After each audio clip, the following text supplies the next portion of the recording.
एक खूबसूरत सुबह थी। पार्क में बच्चों का शोर था, हर तरफ रंग और खुशबू थी।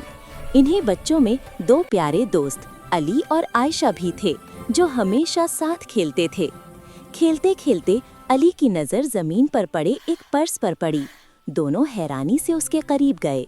अली, आयशा, देखो, ये तो किसी का पर्स है और इसमें तो कितने सारे पैसे हैं। आयशा, अली, इतने पैसे, ये तो ज़रूर किसी की बहुत बड़ी अमानत होगी। अली, अगर हम ये रख लें तो किसी को पता भी नहीं चलेगा। हम कितनी चीज़ें खरीद सकते हैं। नहीं अली, ये गलत बात है। अल्लाह सब देख रहा होता है। हमें ये पर्स इसके असली मालिक तक पहुंचाना चाहिए। आयशा की बात सुनकर अली ने शर्मिंदगी से सर झुका लिया। उसे एहसास हुआ कि आयशा सही कह रही है। आयशा की बात मानकर अली ने हिम्मत की। दोनों ने मिलकर पार्क में पर्स के मालिक को ढूंढना शुरू किया।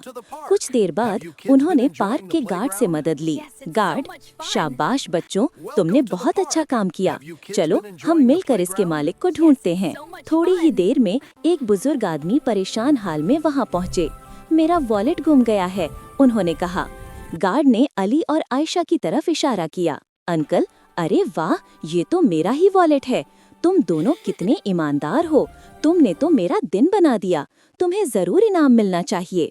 अली, अंकल, अगर थोड़ा पैसा मिल जाए तो बुरा नहीं लगेगा। अली, इनाम से ज्यादा उनकी खुशी और दुआ जरूरी होती है। अंकल, आपकी दुआ ही मेरे लिए काफी है। अंकल, बेटा, तुम दोनों ने दिल जीत लिया। ये पैसा इनाम नहीं, मेरी दुआ का निशान है। तुम्हारी ईमानदारी इससे कहीं ज्यादा कीमती है। सच्चे लोग दुनिया के सबसे अमीर होते हैं बेटा। इनाम और दुआएं पाकर अली और आयशा की खुशी का ठिकाना न रहा। वो मुस्कुराते हुए पार्क में आगे बढ़े, जहां उन्हें एक आइसक्रीम वाला मिला। दोनों ने अपनी पसंद की आइसक्रीम ली और खुशी खुशी पार्क के एक बेंच पर बैठ गए। हर जुबान पर आइसक्रीम का मजा था और दिल में ईमानदारी का सुकून। उस दिन के बाद अली और आयशा ने सीखा कि सच बोलना हमेशा फायदा देता है। ईमानदारी की खुशी हर इनाम से बढ़कर होती है और इससे जो दिल को सुकून मिलता है वो बेहतरीन होता है।